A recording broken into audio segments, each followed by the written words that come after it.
And she is the amazing Molly Mahoney. Molly, how are you? So great. And even better because I'm here with you guys. Well, we so appreciate. We're so grateful. Molly Mahoney is making waves, and I just referenced this to her before we started the broadcast because if you happen to go to her Facebook page, you're about to get bombarded with her ads. They are everywhere, and she's crushing it. Her money is working for her, and we love that, right? Which is also really funny because most of what we do is based on organic, but we just recently have turned all these ads on. And so our tentacles are out. I love it. I love it. And so Molly has created an amazing platform called The Prepared Performer, thepreparedperformer.com. We're going to post that out there as well for all of our listeners. And if you haven't seen it, and now you will see it, you need to go on because there's at least 5 or 6 great solutions, opportunities out there for business owners, for people who want to build their personal brand. So many opportunities for solutions developed by this amazing young lady, right?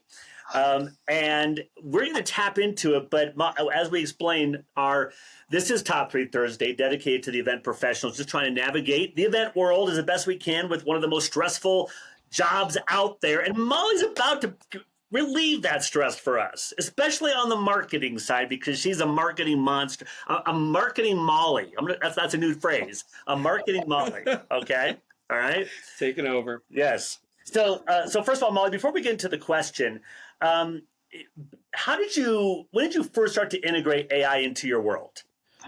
Actually, back in 2021. So most of us have been using AI unknowingly for many, many, many years. But in 2021, I found the tool called Jasper. Do you know Jasper? Of course. Yeah. So before it was called Jasper, it was called Jarvis. And before it was called Jarvis, it was called conversion.ai. So when it was conversion.ai, I used it. And for those of you that don't know what Jasper is, it's basically like ChatGPT, but with very templatized frameworks throughout it.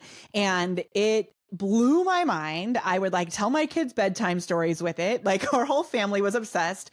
And I reached out to Dave, the founder of Jasper, and I was like, oh my gosh, I have to connect with you, all the things.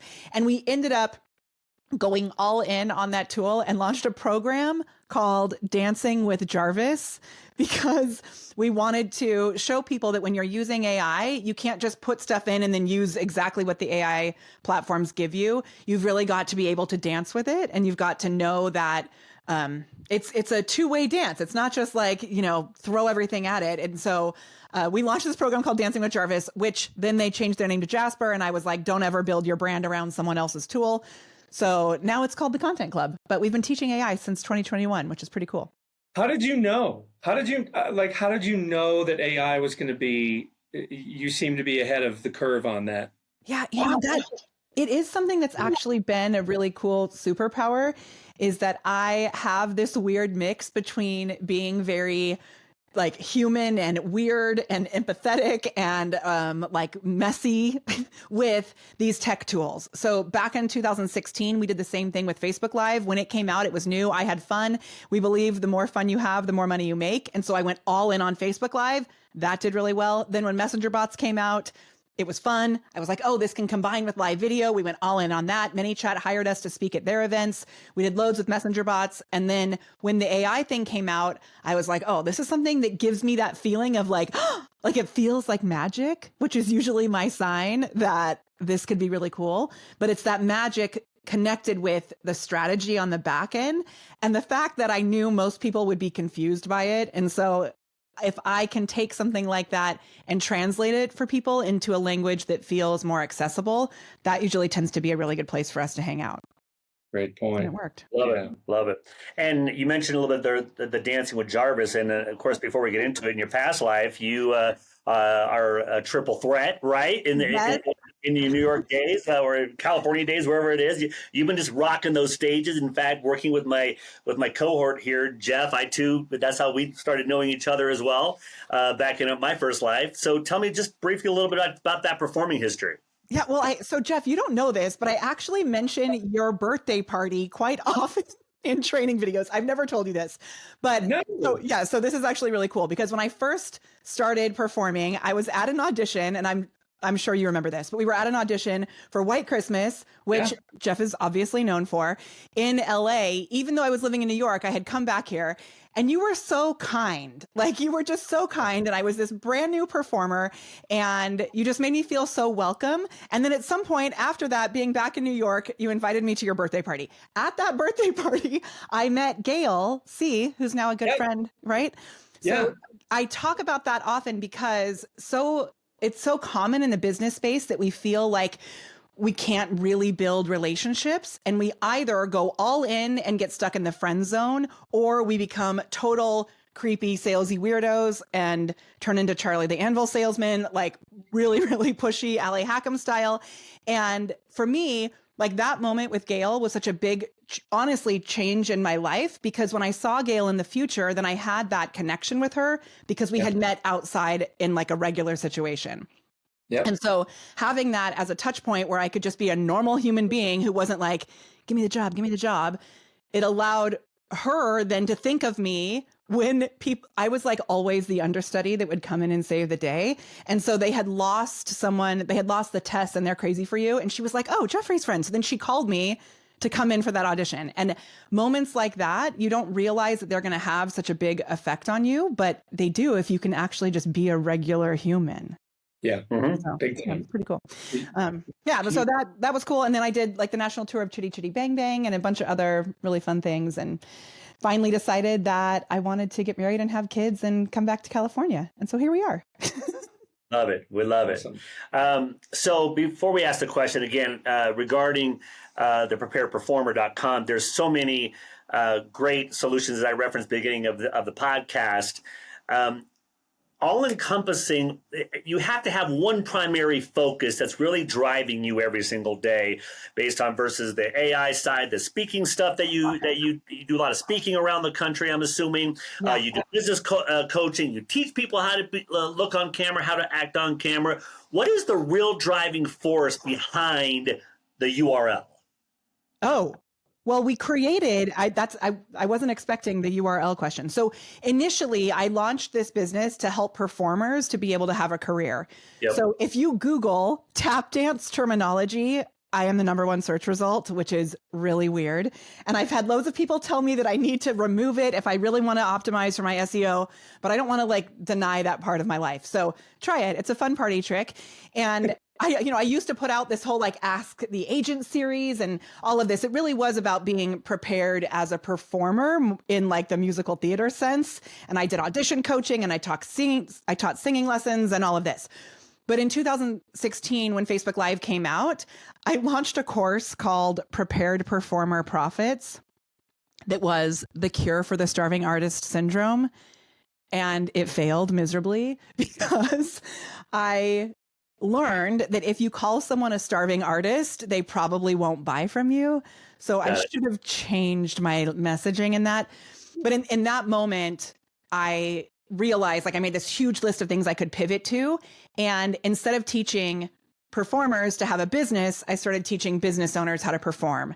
And it was a really, really good idea. So that's like where it came from. Smart. How many clients do you currently have on working with you? We have about 25 in our top level mastermind, which is called Glam, Go Live, and Monetize. Right. We have 75 in our mid-level coaching program, which is called Social Sales Stars. And then we have over 500 in the Content Club, which is really cool. And then over the years, we've had about 5,000 in total from all the little like mini courses and things like that, which is pretty fun. So marketing Molly's making bank is what you're saying. It's not a bad thing. Like I'm pretty stoked. And we firmly believe the more fun you have, the more money you make. So we do weird things. Like we sell pretend cruises. Did you know this? No, I sorry, I missed that little tidbit. Please explain. Okay. So in 2020, when obviously things shut down a little bit, I had a Disney cruise that was canceled. And having worked on cruise ships, my husband was a musician on cruise ships. I was a singer, and I really still love cruising. And this is not why I did this today, but I'm drinking my water out of a tiki mug today also. So I decided. Nice. Okay. Okay, so I decided, you know what? I don't need a cruise ship to go on a cruise. Water. So I started posting that I was going on pretend cruises. And we have a really tropical backyard here in Anaheim. And so I would use different tiki mugs. I would take my kids on excursions. We would post all these things. A bathing suit company reached out to me and asked me to, like, you know, do a partnership with them. It was really weird. But then when we started coming back in person, I decided, you know what, maybe the pretend cruise is actually a thing, because other friends and people in our community had started posting that they were going on pretend cruises in their backyard. So we started selling them. Their implementation focused events, small events in our backyard. The most we've ever had is 40 people. So we had 40 people. My husband was going to kill me because he thought there was no way we would all fit, but it was amazing. I mean, it was awesome. So we've had several of them now. I'd say maybe 10 so far, and it's so fun. So we combine the fun of the pretend cruise with the implementation of, like, how to launch an AI podcast was one that we did recently. And it's really awesome.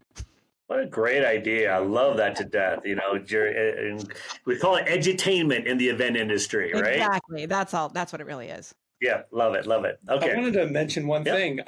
Molly, you touched on that, you know, your performing background led you to try to help performers, but then when you moved into the business world, you saw an opportunity there. When I joined Imprint, which is Chris's company, in 2021, and I'm sure Chris feels the same way, you see the opportunities that performers can bring to the event space, the corporate space.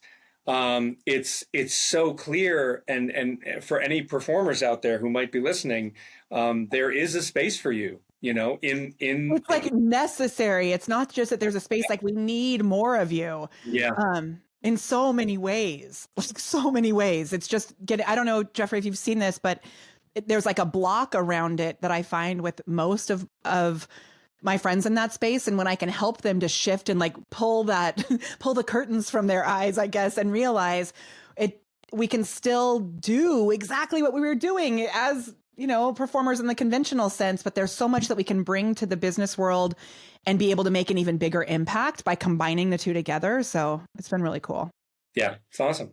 So knowing that you are the AI monster that you are, and marketing Molly. In fact, I'm assuming companies, I may have to call you myself, Molly, at some point and have you grow my reach with that beautiful AI voice that I heard on your podcast the other day that was not your voice, but man, I'm telling you, I needed to call someone and say, who is this chick? Whoever it was great. I loved it. So for people who don't know what I'm talking about, so Molly has, and Molly, do you want to reference the podcast real quick? Yeah, so it's the Content Club podcast, and they're short, bite-sized podcasts, which make it really easy. Every episode is based on a real question from a real human being, and written and recorded with AI. So the whole entire thing is all AI, and then at the end, I come on and I'm like, that was all AI, haha, like, you know. But we look at it as humans, and zhuzh it and edit it. But we really created this system for being able to season an AI assistant so that it answers the questions in my voice, as in the information that I would give and the way that I would deliver it, but then also actually in my voice. It's wild. Yeah. I've heard a few of these, but I'm telling you, the one that Molly produced that I listened to, it was done so well. Seriously, it really was done well. It even apologized for the fact that she doesn't spell well, you know, which was cool. I loved it. It was great. And then she was one of your acronyms, saved. We'll post information specifically about it, because you got to listen to these podcasts. It's great what Molly's producing out there. And by the way, what is the platform you're using to produce that, by the way? Yeah, so that one we're using HeyGen. No, lies, not HeyGen. We're using 11 Labs for that one. So 11 Labs is an audio AI platform. But then also on my YouTube channel, like specifically right now, because live streaming is changing in the next couple of weeks, you won't be able to use third-party tools to go directly into a Facebook group. I've been doing a lot of content around how easy it is to fix that. So like with Zoom, it's a really easy solution, but people are freaking out. So I did these 3 videos on it. And people were like begging me to record this video, and it was really early in the morning, and I was like, I don't want to get on camera. So I used HeyGen, which is another tool. Are you familiar with HeyGen? I've not heard of HeyGen before, no. Okay. So my favorite thing about HeyGen is that you can record your own audio, but then have a video avatar that looks just like you. And so I will use it without having to go on camera. And, then my voice is my real voice, but it's a fully AI-ified video representation of me. And then I can record the tutorial, but the intro is my AI avatar. And it just honestly makes me laugh so hard is the main reason I do it. So what in the hell are we doing here? Can we just leave? Can we just get out of here? No, actually, we're using HeyGen right now. Yes. We are completely fake. That's supposed to be the punchline at the end of the episode. Yeah, that was awesome. I'm gonna. So unfortunately, I'm gonna have to pay Molly a lot of money for these little tidbits that she just offered up. But amazing stuff. Thank you for that. Okay, so here we go. And Jeff, since this was your brainchild, go ahead and ask that question. Let's kick today's Top 3 Thursday off. All right, Molly. Top 3 in descending order. So 3, 2, 1. The top 3 ways to take the artificial out of artificial intelligence. So the top 3 ways to take artificial out of AI. Okay, this is the best question ever because my favorite thing is to make your AI more human. So thank you for that. So it's going to be tricky to put it in the right order. I've got my number 1, and I'm going to kind of go back and forth between 2 and 3. But let's just go ahead and start with the one that you just talked about, which is the third way to make your artificial intelligence less artificial is to figure out who you are speaking to as a human being. So a lot of times business owners will teach you to be able to, like create an avatar, not an avatar like the HeyGen type avatar, but an avatar like a demographic and all that kind of stuff. But they forget about the actual people that they're speaking to. And my favorite way to do this is to actually talk to other humans. So spend some time ahead of time talking to other humans. And then when you are actually creating AI content, you want to make sure that you take a lesson from Mr. Rogers, which is speak to one person. So by speaking to one person and knowing who that human being is on the other side, he didn't say, hey, everybody in the neighborhood. He said, hey, neighbor, right? He spoke to that one person. So figuring out who that ideal client is and making sure that you're really speaking to that actual human being. That would be my number 3. And Molly, it's so important because I tell when I'm coaching on the social media side as well, people always think about, well, I got to broadcast this to thousands and thousands. It doesn't matter how many people are watching your content. All you have to care about is that one person that's going to buy into you, right? People forget about that all the time. So I love that you reference that. You think about that one person that identifies with your message. Great, number 3. And what a concept to talk and interact with actual human beings. I mean, that's so out there. Right, for sure. Like, who knew? And then people are like, where do I find that information out?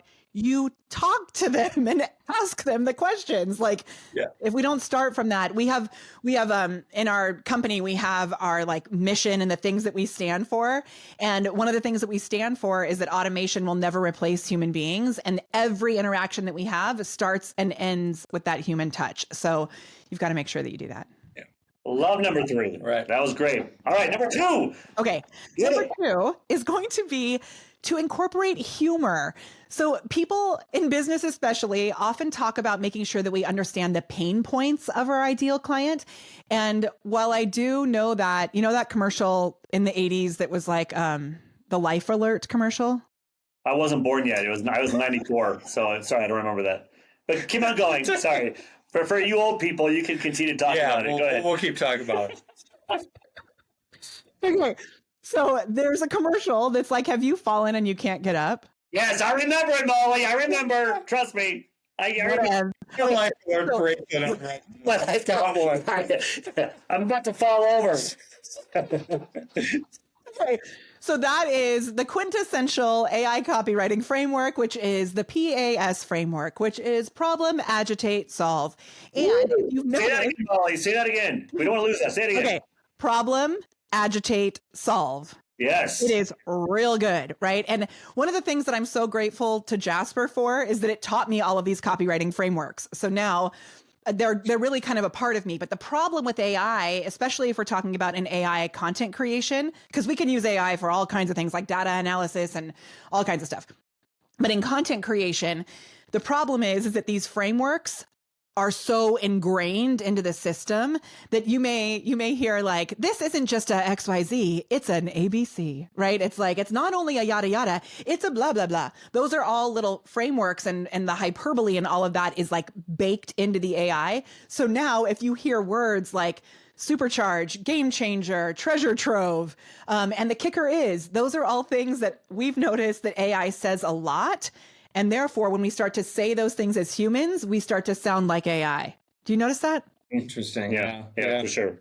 I even saw that Disney movie Wish, we were watching it the other day, and I had kind of not really wanted to see it because something seemed a little off in the animation to me.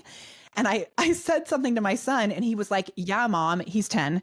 And he said, yeah, mom, because the actual artists aimed to make it look more like Snow White. They were paying an homage to the original Disney films. But because of AI, everyone thinks that it's AI because that's what the AI is modeling after. Oh my God. Wow. That's crazy. We're in a loop. Yeah. I mean, really. So my point with all of this is you've got to figure out the tickle points of your ideal clients, not just the pain points. Yeah. Again, that is so smart that you say that because there's so much content. I mean, it's not even content, just scanning. You're just scanning, scrolling. What is it that's going to catch the eye, catch the ear? You know, pattern interrupt. Yes. And the quickest way to get to somebody's heart and to get to know them is through humor. Mm-hmm. Yeah. I mean, that humor is based on truth. And if you can get someone to laugh, you've connected with them in a way more palpable way than just by selling them something. And it doesn't even actually have real words to it. Like if someone is laughing, even if you don't know what's making them laugh, and the person next to them is sitting there, like it's contagious in a way that transcends any sort of language barrier, which I think is cool. Indeed. Love Indeed. it. Again, I was speaking at NAM, NAM, like the National Association of Music Merchants. I ran a 3-hour workshop on AI there, and I teach this strategy of using something called a Barnum statement. Do you know what that is? I don't. Hit me. Okay. I learned about this on the Marketer's Cruise from my friend Josh Beechcraft just this January, and I'm obsessed with it. So it's basically like P.T. Barnum. And I guess he came up with this concept, which is that you write something in a way that it's wide enough and general enough for everyone to feel like it was written for them, but specific enough that they feel like it was only written for them. Wow. So how do you do that, Molly? What's the process of doing that? Well, my process now is to say, hey, ChatGPT, write a Barnum statement that XYZ. Okay, so will ChatGPT know what a Barnum statement is? It totally knows. It's never not known. And we base all of our content, before we get to tip number 1, we base all of our content on buying beliefs. So we make sure that we're instilling beliefs that lead people toward a purchase if it's the right fit for them.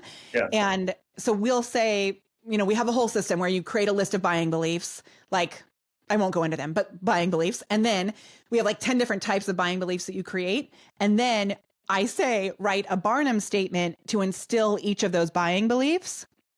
And it's amazing. They're like great. I'm launching a new line of mugs actually based on this. I created an AI mug message generator, which I'm very excited about. But the Barnum statements sometimes come across, they're really great, but sometimes they come across like a little too sincere.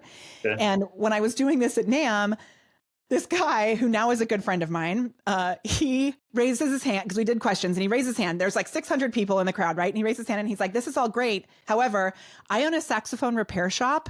And he said they haven't really changed the way that you repair a saxophone since like the 1800s. So this is totally not making sense to me. And so I said, okay, let's do this for you. So we have this thing called the super prompt. And I said, tell me who you want to speak to. And we ran the super prompt for him. And the Barnum statement was very like, you're a good mom. You're doing your best or something like that. And he was like, well, that's kind of boring. Like, what if I want to sound like an a-hole? Okay. So I'm on stage. My arm was in a cast because I had sprained my wrist. So I've got this like purple sparkly cast on my arm. And I'm like, okay. So I get on my computer. I'm like typing with my shoulder all tweaked up in the air because I couldn't type. And I said, run this again, but write it with a snarky Barnum statement. So sound like a jerk. And so it wrote the funniest, sarcastic Barnum statements, the whole entire community, because it showed it on the screen. So like the whole audience on their own, they were all reading it. And like it was the most laughter I think I've ever heard being on stage before, because ChatGPT kept saying things like, That's right. Invest in the best saxophone for Johnny, because everybody knows the way to get into Harvard is to play a saxophone. Or it was like a trombone, which made it even funnier. Like a saxophone, at least, is like a sexy sax, but it was like a trombone is the definite way to get into Harvard, or Right. different things. Love that. Or every true genius starts with a trombone or something like that. And it was so funny and so good. And now he's like fully using the system because he can make snarky Barnum statements. I love that. I love that. And again, another bomb you just hit me on the Barnum. I'm using that bad boy. Love that. Do it. It's Yes. so good. I love that. I love that. Okay. So set her up for the final one, Jeff. Set her So for the final we've got one. know your audience. Number 3. Number 2 is have humor. Make them laugh. What is the number 1 way to take the artificial out of artificial intelligence? Okay. The number 1 way to take the artificial out of artificial intelligence is to recognize the key to making AI work for you, which is your weird is your superpower. So you've got to figure out what it is that makes you a weird human. And if you think you're not weird, you are wrong. And luckily, we have an acronym for it, which is what you had mentioned earlier from the podcast. We call this your quesadilla of awesome. And if you don't know what makes you weird, we suggest that you make a list of 20 things that make you a uniquely awesome human being.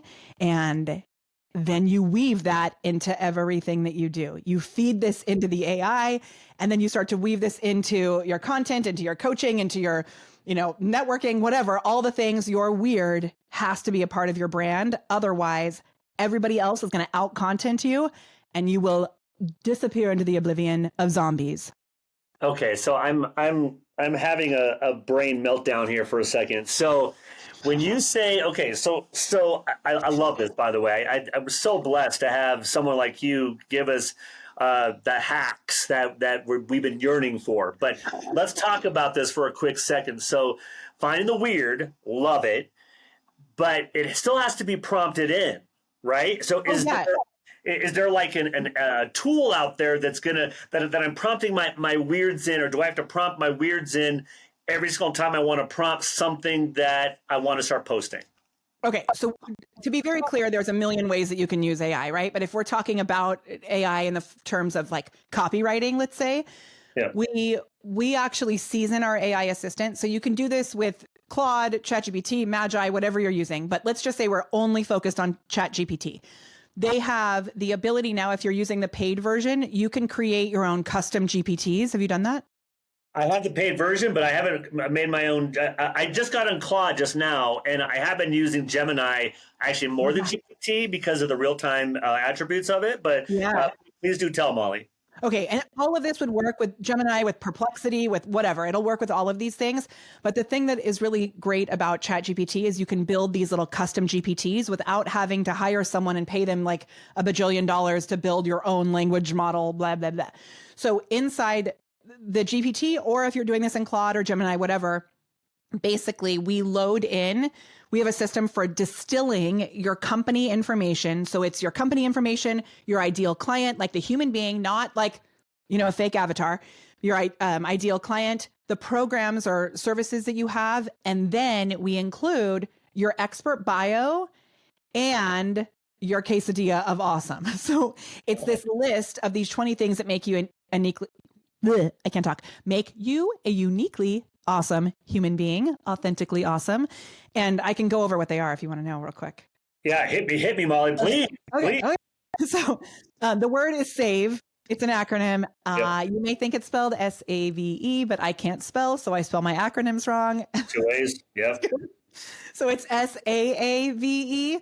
And by incorporating spelling mistakes into my acronyms, which is part of my weird, it has given me so much freedom to know that when I'm running trainings and I spell things that are very easy to spell wrong, it's okay because it's on brand. So there's a little side nugget. Oh, holy crap, Molly! Because I know that E stands for eat. That's why I brought up the Brussels sprout thing earlier on. They find a way to have your audience talk to you, and your final part of the acronym is E is eat. So acid. But this is some badass stuff, Molly. How much is it for me just to hire your ass? So I don't have to. So I can just have you talk to people. I feel like I'd have to be a third party in so many different ways with so many people internally in my organization. Let's just do it. I'll have my AI avatar reach out to you. It's perfect. Yeah. Perfect. And actually, again, I keep saying to be totally honest. I don't know why. I usually am honest, but I'm always honest. So if you get a text from us and you respond, we have an AI assistant in our text messaging. His name is Max. We have a human in there too, so you never know if you're talking to Casey, Max, or me. It's good. Okay. Love it. Do you want to know what the rest? Yeah, is? please. Okay, so the first is your skill sets. That's the things that you're naturally gifted at. The next is your appearance. And this is really important because when we're creating content, if we're on camera, there are gremlins that creep back at us. It's not about what other people think about how you look. It's about how you feel about how you look. So like I have this lovely, amazing Cruella de Vil gray stripe here. And when I first started getting it, I felt like on camera, it looked like I had this giant bald spot, which I'm sure no one really cared about. But to me, it was like if my hair had been dyed and was growing out at all, I would start to get like weird about it and like do weird things on camera. So instead, I just dyed it blue. So now it's like part of my superhero, part of whatever. Love it. Okay, so your appearance, and it's so that you have the confidence to show up really as you, right? Then your activities, and this is where, Jeff, I talk about Gail, because Gail loved poker, right? So we would play poker with Gail, which then gave us something separate from theater to talk about because we were connecting over poker. Yeah. Right? Yeah. So your activities, then your values. So the fact that you have this sweatshirt on right now, Chris, shows me that it says love first. That would be totally in alignment with our values. So by having things like that, that if you were hate first, you would detract the people, right, and attract the other people. So you want your value statements to be polarizing, right? So we sign every email with the hashtag stand for joy, because we stand for joy as a fierce form of activism, and not everybody can handle that, right? But then they either deal because they know the content is so good, or they go somewhere else, and that's fine. Right. Yeah. So then the final thing, as you mentioned earlier, is the things you like to eat. And so if you can get really clear about things that you either love or really don't like to eat, especially if they're polarizing, that will either attract people to you or detract them. But most importantly, it will make sure that they remember you. So, as you mentioned, Brussels sprouts, we have built an entire brand around Brussels sprouts. It is the weirdest thing ever, but I'm going to show you. Hold on. I have right here. I like the roast. What did you say? Flash fry him. Yeah. Flash fry him. Yeah. Okay. 4 people have sent me in the mail this dish towel that says, "Every day I'm Breslin." Oh wow, that's classic. Love it. We're gonna put a little music pop right there on there for sure. That was great. Yeah. And the reason is because we talk about creating engaging content because it unlocks the algorithm. And if everything you're sharing is about your business, you're missing out on the the chance to connect with actual humans. Yeah. And so if you post these 5 words, which are really powerful words, Brussels sprouts, yes or no, your engagement will go totally bananas. Yeah. Wow. And not to mention another food, bananas. I almost said it. Okay. Can I say one other thing? Are we okay on time? You said this was a short podcast, so I'm worried that I'm talking too much. Are we okay? We're good. So first of all, I'm wearing banana slippers right now, just so you know. Nice. Gee, one of the pants. Yes. You mention the pants. The pants are awesome. For people can't see, Molly's pulling out props right now from her wardrobe. So yeah. Okay, is this a video podcast at all, or is it only audio? No, it's video too. We do video. If you're listening, you have to go find the video. Yes. Where can they find the video? But we post all the links in it. Yeah. We'll send one to you too, Molly, for sure. Okay, perfect. So several years ago, I was doing a training with a few friends of mine. We did this thing for a couple months called the Saturday Sales Club. There were 9 of us on a live video. and each of us would share our own, our best sales tip from the month. And one of my friends said that her tip is that you can make a sale out of anything. You can make a promotion out of anything.